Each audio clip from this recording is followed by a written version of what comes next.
वो खाना बच्चों को क्यों खिला रही हो? मेरे पास तुझसे बहस करने का टाइम नहीं है, चुपचाप निकल जा मेरे ऑफिस से। मैं भी आपसे कोई बहस नहीं कर रहा हूं, मैं बस आपसे इतना पूछ रहा हूं कि आप इन बच्चों को ये बासी खाना क्यों खिला रही हो? ऐसी कौन सी मजबूरी है? जब सरकार की तरफ से स्कूल को सारी सुविधाएं दी जा रही हैं तो फिर तुमको ये सब करने की क्या जरूरत है? वो मैडम, मैं आपके लिए ना बताना भूल गया, आज हमारे स्कूल में ना आईएएस ऑफिसर आने वाले हैं इंस्पेक्शन के लिए। अरे सर, आप तो यहाँ पर आ भी गए। आप कितने टाइम आए सर? क्या ये आईएएस ऑफिसर है? तुमने मुझे पहले क्यों नहीं बताया?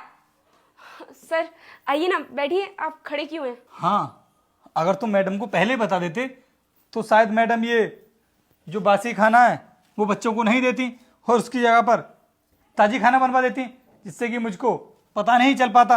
लेकिन अफसोस, मैडम की सच्चाई मेरी आंखों के सामने आ चुकी है। नहीं सर, ऐसी बात नहीं है। हम तो बच्चों को हर रोज ताजी खाना खिलवाते हैं और सर दूध, केला, ये सारी चीजें दी जाती है बच्चों को। तुम्हें क्या लगता है कि तुम मुझसे झूठ बोलोगी तो मैं तुम्हारी बात और विश्वास कर लूंगा? क्या बोल रहे हो तुम कि तुम बच्चों को दूध केला देती हो? अरे मैडम, जब तुम बच्चों को ताजा खाना नहीं दे पा रही हो तो दूध केला कहां से देती होगी? अरे तुम्हें तो अपना पेट भरने से ही फुर्सत नहीं है, तो तुम बच्चों का क्या ध्यान रखोगी?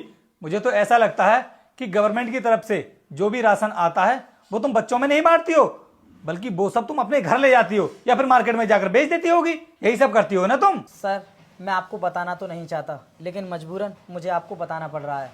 सरकार की तरफ से बच्चों के लिए जितना भी राशन स्कूल में आता है ना, मैडम उस राशन को ले जाकर मार्केट में बेच देती हैं और वहाँ से मैडम एक्सपायर सामान लेकर आती हैं और उसी को स्कूल में बनवाती हैं। मैंने मैडम को समझाया भी था कि मैडम आप ऐसा मत कीजिए, लेकिन मैडम ने मेरी एक भी बात नहीं मानी, बल्कि मुझे धमकी देने लगी कि मैं तुम्हारा कहीं दूसरी जगह ट्रांसफर करवा दूंगी। नहीं सर, मैं ऐसा बिल्कुल भी नहीं करती हूँ।